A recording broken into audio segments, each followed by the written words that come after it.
Bon, vous commencez à connaître la chanson, trêve estivale de fini, on aborde le cas des 4 dernières écuries sur la grille. C'est parti.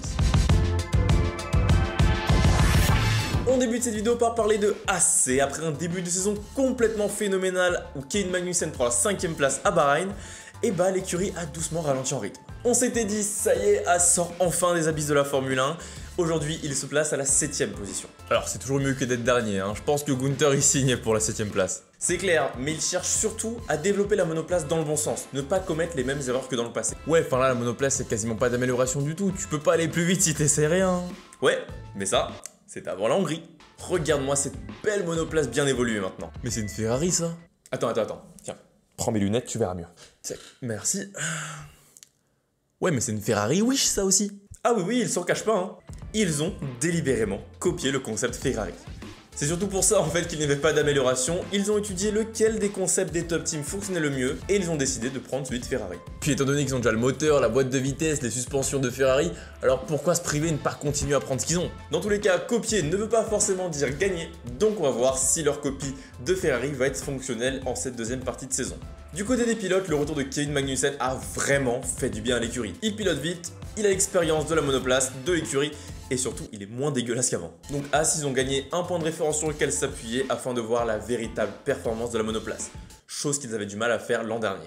Ouais, c'est sûr, quand c'est Nikita Mazepin, c'est plus compliqué. Hein. Mick de son côté, il a eu un début de saison un peu plus compliqué, pas de points inscrits avant la Grande-Bretagne. Il a aussi eu 2 gros crashs, un à Jeddah et un à Monaco. Il n'est rentré qu'à 2 reprises dans le top 10 et il n'a battu son coéquipier qu'à 2 reprises également. Soit le pire total avec Nicolas Latifi et Daniel Ricciardo. Toujours lui, hein, il est partout Daniel Ricciardo. Il entre désormais dans sa 2ème saison en Formule 1 et les critiques vont se faire de plus en plus rudes à son égard. Oui, enfin 2ème saison, vu la monoplace l'an dernier, un peu compliqué de parler de première saison, non? Certes, mais la comparaison avec son coéquipier Kevin Magnussen est assez violente et s'il souhaite prétendre un jour au baquet Ferrari, il va clairement devoir hausser son niveau de jeu. Donc dans l'ensemble, malgré un très bon début de saison et une image assez positive dans ma tête, et bah le fait est que As ne rentre quasiment plus dans le top 10. Et même s'ils ont eu un temps de soufflerie supplémentaire par rapport aux autres, cela n'a pas suffi à les faire rentrer dans une autre dimension. Allez, on enchaîne avec AlphaTauri et quelle grosse, immense déception. Eux qui étaient si forts l'an passé ont complètement manqué leur virage dans cette nouvelle réglementation. Seulement 27 points d'inscrits aujourd'hui contre 68 l'an dernier. Autant dire qu'ils tombent de haut. Mais est-ce que ce serait pas juste Pierre Gasly qui est moins performant? Je trouve pas, personnellement, il est certes beaucoup moins aux avant-postes qu'avant, ça c'est clair et net, et des qualifications ou des problèmes de réglage l'empêchent de faire mieux que la Q2, on en compte beaucoup. L'an dernier c'était quand même 11 Q3 en 13 courses. Et on a combien là? Eh bien seulement 4 Q3. Ah ouais, c'est pas énorme. Et face aux coéquipiers, ça donne quoi? Il n'avait pas battu encore Tsunoda à cette époque-là de la saison. Là, ils en sont à 8-5 en faveur de Gasly. Ah oui, clairement, il a aussi son niveau de jeu. Hein. Même en course, ils sont assez proches. 8-5 encore une fois en faveur de Gasly. Donc dans l'ensemble et dans l'idée, il a surtout beaucoup moins de moments où il fait des performances que je qualifierais hors du commun avec sa monoplace comme il le faisait l'an dernier en se qualifiant régulièrement dans le top 6.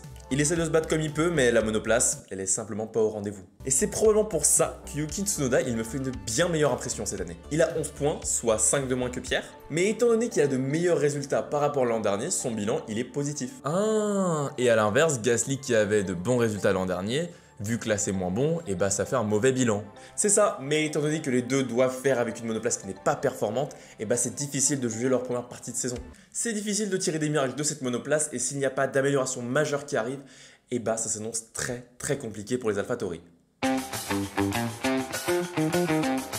On continue avec Aston Martin qui est avec AlphaTauri ma 2ème plus grande déception. Je m'attendais à les voir beaucoup plus haut que ça. Ouais grave, l'an dernier ils ont rien développé, hein. On s'attendait vraiment à ce qu'ils le voir plus haut. Hein. Exactement, et je me disais que vu qu'ils faisaient rien l'an dernier, ils mettaient toutes leurs ressources sur la saison prochaine, à savoir cette saison. Mais étant donné que le concept, il fonctionnait pas, à Barcelone, ils ont dit, les gars, on switch. Donc forcément, ça leur fait perdre du temps par rapport aux autres. Et pour le classement au championnat du monde, ils peuvent remercier un certain Sébastien Vettel en Azerbaïdjan où il se place 6ème.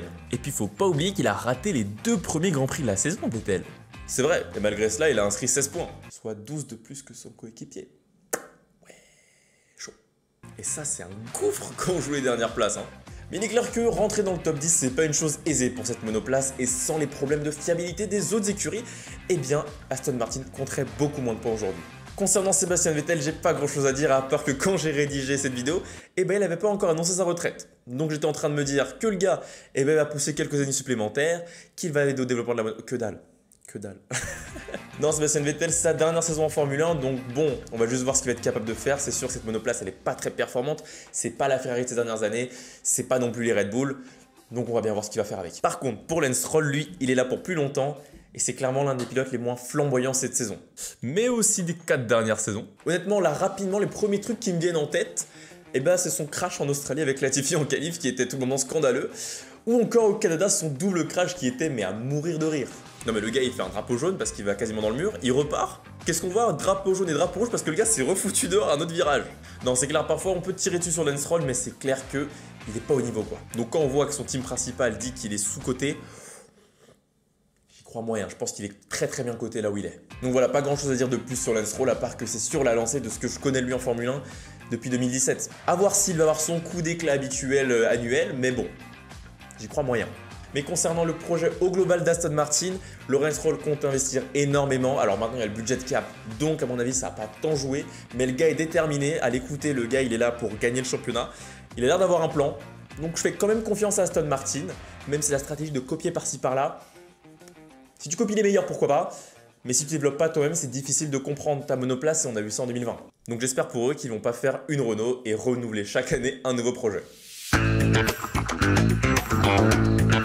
Allez, enfin pour terminer, dernière écurie de ce classement, Williams. Et avec seulement 3 points, et bah c'est difficile de tirer quoi que ce soit. À part qu'ils ont une jolie livrée. Oui, on la voyait pas trop en début, ils ont vu comment ils grattaient la peinture pour gagner le moindre centième. Le retour d'Alex Albon en Formule 1, c'est une très bonne prise pour cette écurie. Il a fait une très belle perf en Australie en poussant les pneus jusqu'à l'avant-dernier tour avant de changer de pneus et prendre une 10e place, puis de marquer de nouveaux points à Miami. Là honnêtement, je vais m'appuyer sur les statistiques parce qu'en course on les voit pas assez. Alex Albon en course, ça finit souvent presque dans le top 10. Il y a du top 11, du top 12 et du top 13. Et avec une Williams, et bah franchement je trouve ça pas mal. Après oui, il faut pas oublier qu'il y a des abandons devant et que normalement il devrait finir plus loin. Mais avec une monoplace pareille, bah c'est difficile en fait de juger la performance du pilote. Est-ce que c'est le pilote qui est mauvais ou c'est la monoplace qui est mauvaise? Parce que si on prend le cas de Haas par exemple, on voit clairement que c'est la monoplace qui est un peu plus mauvaise, mais si t'es un bon pilote comme Kevin Magnussen, tu peux faire des performances. Mais Alex Albon, c'est quand même quelques Q2 cette année, donc ça faut le noter parce que c'est vraiment pas mal. Avec la pire voiture du plateau, c'est vraiment pas mal, hein. C'est clair, surtout quand on compare avec son coéquipier. Il a jamais su se qualifier mieux que P18. Il a jamais su se qualifier mieux que P18, sauf à Silverstone, circonstance exceptionnelle. Il a toujours pas inscrit le moindre point et on le voit jamais en course. Bah en même temps, la Real va pas te montrer les pires pilotes, non? Donc dans l'ensemble, qu'est-ce qu'on peut attendre de mieux de Williams? Faire quelques Q2? En fait, avec une nouvelle réglementation, on s'attend souvent à des dingueries. Moi le premier, j'étais le premier à me dire, est-ce qu'on va voir Williams, Aston, Alpine qui va jouer la victoire? Que dalle. Mais on aurait pu y espérer parce que les gars ils ont quand même eu un temps de soufflerie supplémentaire. C'est comme des ingénieurs. S'ils avaient un concept qui fonctionnait un peu mieux que les autres, un peu comme Brown GP en 2009, pourquoi pas?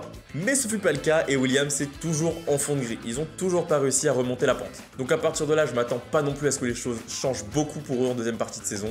Juste quelques Q2, ça serait pourquoi pas mal. Et peut-être encore un petit peu de points d'Alex Albon. Voilà. Donc voilà, c'est tout pour cette vidéo qui va conclure le bilan de la mi-saison. N'hésitez pas une nouvelle fois à mettre en commentaire votre analyse de ces écuries. On se retrouve dès demain une nouvelle fois pour parler du Grand Prix de Spa. Moi je vous dis à la prochaine, c'était Georges F1. Salut!